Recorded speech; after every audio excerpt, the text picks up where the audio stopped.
Good morning, students. How are you all? I hope you all are fine.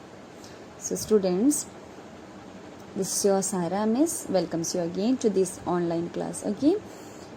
So, children, in the previous class, what we have learned?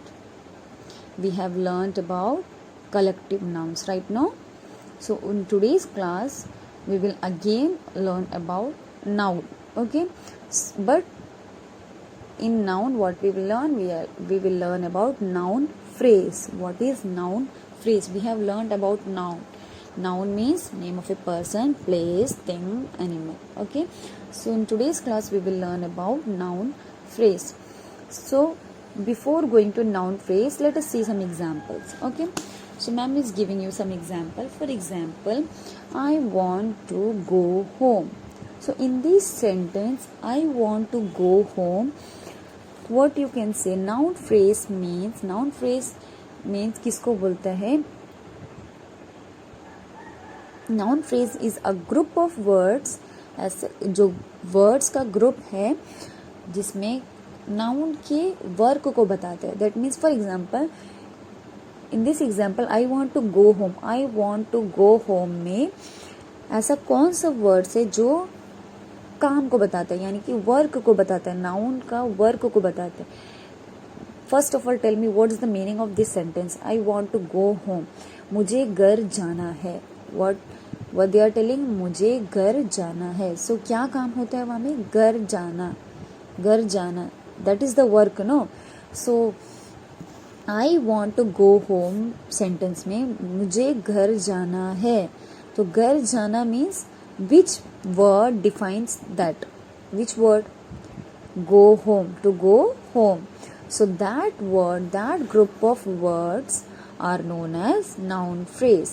Okay, are known as noun phrases. Okay, so once again let me know what is noun phrase. Noun phrase with one more example. Okay, coal is found all over the world. See one more example.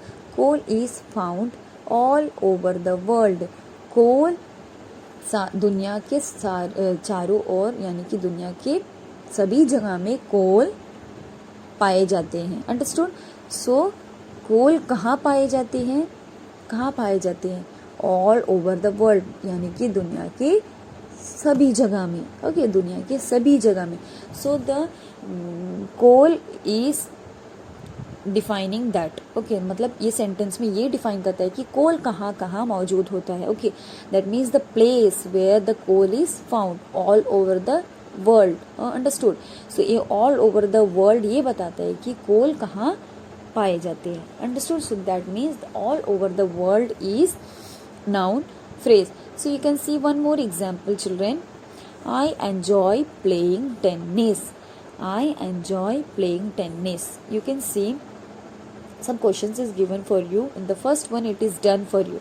Okay, first has been done for you. See the first example. I enjoy playing tennis. That means मुझे tennis खेलना पसंद है. मुझे क्या खेलना पसंद है, उसका जवाब कौन देता है? Playing tennis. क्या खेलना पसंद है? Playing tennis. So that word, that playing tennis will be the noun phrase. Okay, आपका क्वेश्चन का जवाब जो वर्ड देता है that will be noun phrase. Okay, now see the second one. I tried to solve the puzzle. मैंने try किया. क्या try किया? Solve the puzzle. पजल को सॉल्व करना ट्राई किया. Understood. So what will be the noun phrase in this line? Solve the puzzle. क्या try किया उसने पजल को सॉल्व करना ट्राई किया, कोशिश किया. Understood. So that will be your noun phrase. Now see the third number. She hopes to win the prize. What she hopes? आपको जो क्वेश्चन है उसका जो आंसर देते हैं that is noun phrase. So she hopes. What she hopes? वो क्या hope रखती है? To win the prize, कि वो प्राइज जीतेगी. So what will be the noun phrase? To win the prize. Now see the fourth one. He refused to answer the question. उसने मना कर दिया. क्या मना करे उसने? Answer the question. क्वेश्चन के आंसर देने से मना कर लिए, इनकार करें. Understood.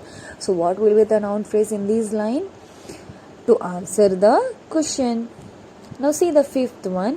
Horses prefer living in dark stables. Horses prefer, horses को पसंद है, कहाँ रहना पसंद है? Living in dark stables, living in dark stables यानी कि अंधेरा में स्टेबल्स में रहना उनको पसंद है. सो what will be in this noun phrase? Living in dark stables.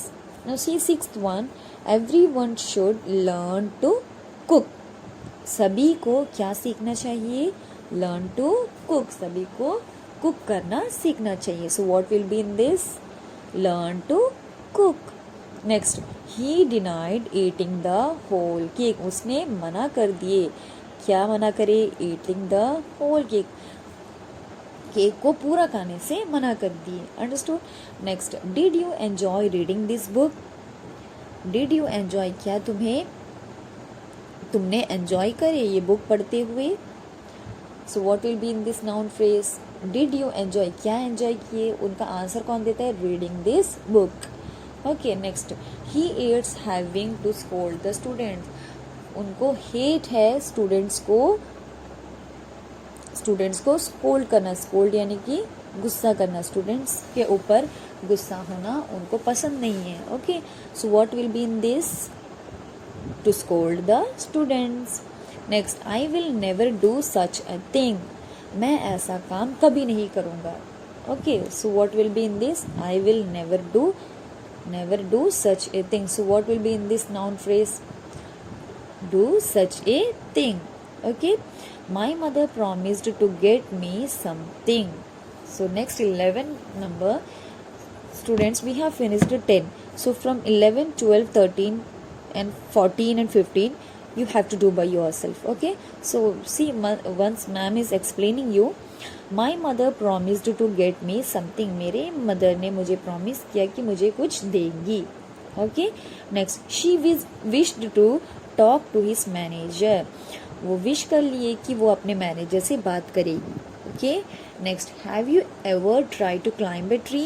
क्या तुमने कभी कोशिश करी है पेड़ पे क्लाइंब करना? Next, she denied taking the notebook. उसने मना कर लिए नोटबुक लेने के लिए. Next, my principal gave me permission to go home. मेरे प्रिंसिपल मुझे परमिशन दिए घर जाने के लिए. Understood? So students, I hope you have understood. So let's once more revise this. Okay. In previous class we have learnt about collective noun. Collective noun किसे कहते हैं? Once more revise करिए. Collective nouns are names for a group of people, animals or thing. Group of people, animals or thing को हम लोग क्या बोलते हैं? Collective noun. So in today's class what we have learned? We learnt about noun phrase. What is noun phrase? Noun phrase is a group of words which does the work of a noun. जो noun के काम करते हैं. Okay. noun यानी कि name, person, place, animal, thing, इनका जो काम करते हैं, वो जो वर्ड्स वो काम का ये बताते हैं आपको, वो वर्ड्स को हम बोलते हैं noun phrase. So once more repeat, noun phrase is a group of words which does the work of a noun. Noun के काम करता है. Understood? So I hope you all understood this topic very well. So students, see you soon in the next class. Till then, bye bye.